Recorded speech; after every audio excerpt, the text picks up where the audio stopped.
Okay, Larry Yatch back again, and you're ready for part 2 of my Buds experience.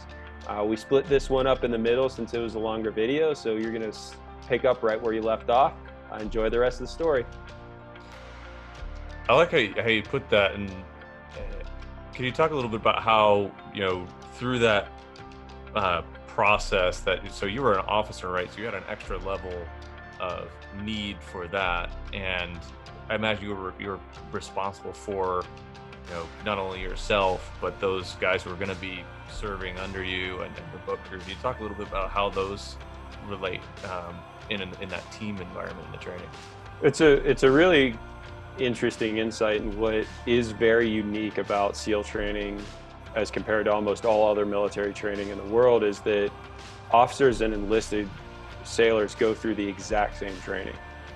Most training, military training that you look at, officers and enlisted don't work side by side through the training, right? There's training for enlisted, there's training for officers, because the role of being an enlisted soldier or sailor is different than the role of managing enlisted soldiers and sailors, which is the job of an officer. Your job is to manage and lead, while the enlisted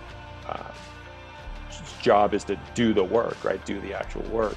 What's very unique about SEAL training is the training is done side by side from the very beginning, right? There's one section in the training where the officers go through something slightly different than the enlisted guys, but other than those 2 weeks, it's exactly the same from start to finish. The other thing that's unique with this is that all of the trainers, right, all of the Buds instructors are enlisted. So they have to call me sir through training. And it's amazing how well they are able to make sir sound like a dirty word. Like, just Yeah, I'm sure they have a particular craft. Disrespectful. Yeah, dirty. You feel dirty when they say this. It's more of a C than an S when they say it. It's hilarious. And on top of that, the coolest part about this setup and training, so you have enlisted SEALs that are only trainers for a small chunk of time, right? It's an honor to be asked to be a Buds instructor, and they only do it for a couple of years, and then they're going back out into the teams. So if you think about it from this perspective, imagine if you had the opportunity to put your future boss through the hardest military training in the world, knowing that as soon as that boss graduates, they could be responsible for you, and ultimately their choices are going to determine if you live or die. How much attention would you put on their conditioning? And would you ever if you could, let one of those officers through that you weren't going to have faith that they could lead you in combat? Yeah, not a chance. Yeah, it's a good setup, because and one of my instructors that I had, not only I went through a training with the SEALs as a midshipman called Mini Buds. It was a month-long experience where they take midshipmen from all over the country to test them and to kind of get a read on them. He was my lead instructor for that. Then he was one of my instructors at Buds. And then in my second platoon, when we actually went to Iraq, went to war together, he was the chief in my platoon. Oh, wow. Meaning I was responsible for him. And that guy had a huge hand in one, if I made it through training or not, and my development. And then on top of it, he literally, his life was in my hands in combat for a year. And he wouldn't have chosen, I know the guy. One, I wouldn't have chose to have a better chief, and he absolutely would have chosen me to be one of his managers or his leaders. And so with that setup, the fact that enlisted officers go through together, and the fact that enlisted run the show, your experience as an officer in Buds is very different than your experience as an enlisted guy in Buds. Your job as an enlisted guy is to be what we call the gray man, not get noticed. Like, your job is to never have them identify you, because if you do that, you won't get special attention, which is never positive, right? A Buds instructor's attention is not something you want. As an officer, that's impossible. Like, it's impossible to not have attention, because no matter what I did, I had to be perfect. right? Because if I wasn't perfect, not only did I get it wrong, but they're going to bring up, well, what kind of example are you setting, right? How do you expect to lead these guys if you can't even do this basic, fill in the blank? If you can't get this right, how can you expect your boat crew, your guys to get it right? So not only do you have to do really well, but you have to carry the weight of doing well for the rest of the team. And one of these lessons that just got drilled into me, it would have been the first week. Within the first week of training, you have a room inspection. You have a room inspection every week you're there. And the room inspections are super detailed. Like, it takes one tiny little thing and you fail. Like literally 5 grains of sand in the corner of your room, you fail. A little spot of tiny bit of rust or a nick in your knife blade, you fail. Right? It's very, the details, the number of data points that you have to get perfect are staggering. If you pass, you get to stand in the parking lot in the sun. If you fail, you have to go lay in the ocean until the rest of the class is done. And so I'll ask, how many times did I fail? Never. I passed every single room inspection every single time, because my roommate and I, both of us were academy grads, both were officers. As soon as training was done on Friday, we started on our room and did nothing until the room was perfect. Then we took care of ourselves, because we knew come Monday we were going to have a room inspection and we had to pass. We had to show up right. Then the next question is, how many times did I get to stand in the parking lot? The answer should be every time, but the answer was never. Not once. Or rarely. I guess it was rarely. I think we pulled it off once or twice, but I ended up in the water because if one of the guys in my boat crew, as an officer, I was responsible for a minimum of 6 other trainees, sometimes up to 8, 9, 10, 20, depending on the position I held in the class. But at minimum, my boat crew, if one of my boat crew failed, I got punished every single time, regardless of if it was my fault or not. And that was a really strong lesson in responsibility, is that as the person with positional authority, I ultimately hold the responsibility of every action and every choice every one of my men makes. And that standard of performance is held throughout all of training. And it was a huge lesson in accepting responsibility. And how do you think the instructors would respond if I gave some sort of reason why, how I couldn't have known that this particular trainee wasn't going to do X, Y, or Z? And they don't care. Doesn't matter. They'd probably have you take a log with you to the ocean. Yeah, it would get much worse. And so that concept of responsibility is something that served me exceptionally well through the rest of my career and into business, for sure. Because most businesses that we work with, and we work with successful unicorn billion-dollar companies, we work with startups, and everything in between, the universal problem or barricade to their bigger success is the way that they hold and pass responsibility. And so how do you define responsibility, now that you said that word a few times, and I know you're precise with language? Yeah, so for me, responsibility is having a standard of performance, the power to meet it, and making the commitment to hold it. And so it's a combination of awareness of the responsibility, a standard of performance, the power to meet that standard of performance, and a commitment to make and meet that responsibility.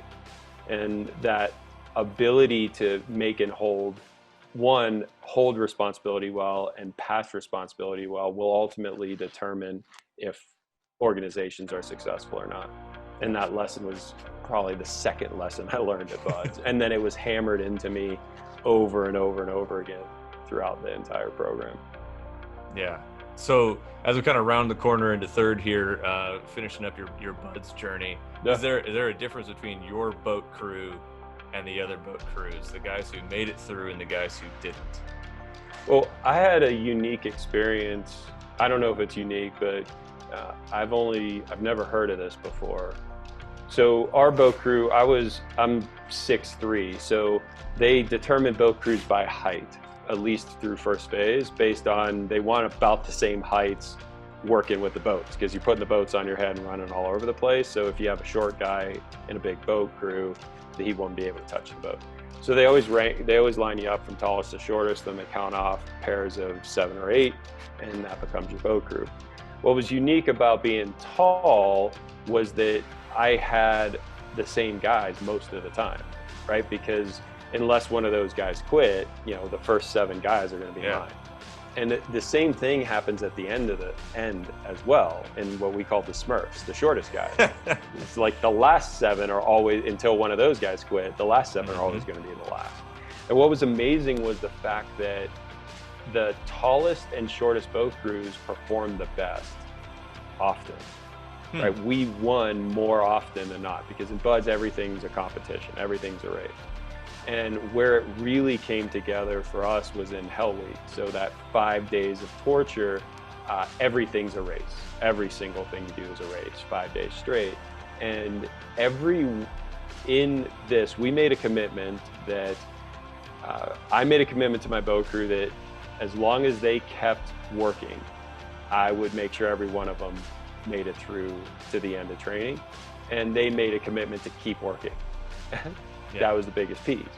And we made a goal before Hell Week started that we were going to win every race in Hell Week. Because if you win a race, you generally get a rest. Like you get a break or a rest, or you get something good.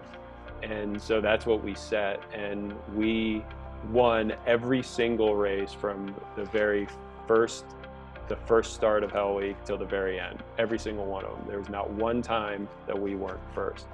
And that was based on the fact that we were a high-functioning team. We were a high-functioning team and that we communicated really well. We had this shared background of experience. We all were very focused on winning every race, right? That was a common concern. And we had this shared desired end state that all of us were going to make it through. Which, saying that, every class is like, we're all going to make it. Yeah, it's not going to happen. Half our class quit in Hell Week. We went from 60 people to 30 people in 5 days. Really, we went from 60 to 30 in about 3.5, 4 days. And so to have a boat crew where I didn't lose one guy in my boat crew, not one guy the entire time, the same 7 guys I started with, I ended with, and we won every single race, was a real testament to high functioning performance as a team. Wow, that's awesome. It still amazes me just like knowing, what you went through, that's even possible. So I agree. And you would have because this is the origin of this. So in the one book that had one chapter in it, it talked about Hell Week, and it talked about this boat crew that won most of the races, and they got to secure like 4 hours earlier. Like they got some sort of big reward. I don't remember exactly what it was, but it was pretty big. And so that's what I said. Like I said, okay, we're going to do that. And not only did we win most of the things, we won everything. And we did not get anything extra. We did when we won a race. So we spent more time sitting than getting tortured. I remember once on Wednesday night, we each got one of those little tiny bags of peanut M&Ms. And we got to sit under our boat when was warm. Like we got to get under our boat, which was warm, and we got to eat a little bag of M&Ms. And I still have a soft place in my heart for peanut M&Ms based on that. Duly noted. Yeah, based on that amazing experience of eating M&Ms. And so, yeah, it was cool as a boat crew to be able to do that. And it really provides a foundation to a lot of what we teach, because ultimately, what are we about? But being able to increase your ability to coordinate action with others to produce more success in your life. And that ability to coordinate action determines the functional level of your teams, which determines your experience in life and determines how much success you have. And so it's amazing how many lessons came indirectly from that experience of SEAL training.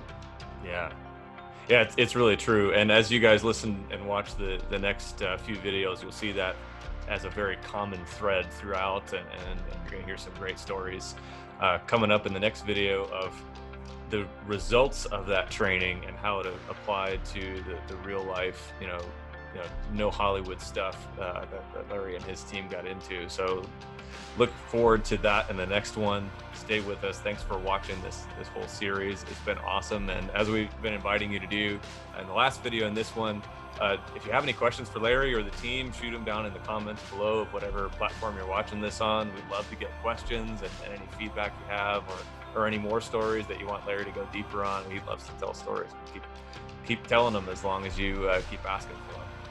Yeah, I can't wait. We'll go into my whole SEAL career. I think we'll summarize that as well. Hit the main points in it, and then we'll be moving on. So this next one's going to be an exciting one based on all of the adventures I got to have as an officer in the teams during a very exciting time. Right, graduating in 1999 was right on the precipice of big times for the SEAL community. Can't wait. Looking forward to it, man. We'll see you in the next one. See you all later. Make sure to subscribe to the channel. We'll keep putting out videos, as well as put any comments below, hit the notification button, and if there's anything we can do for you or your team, just let us know. We'll look forward to serving you in the future. Talk to you later.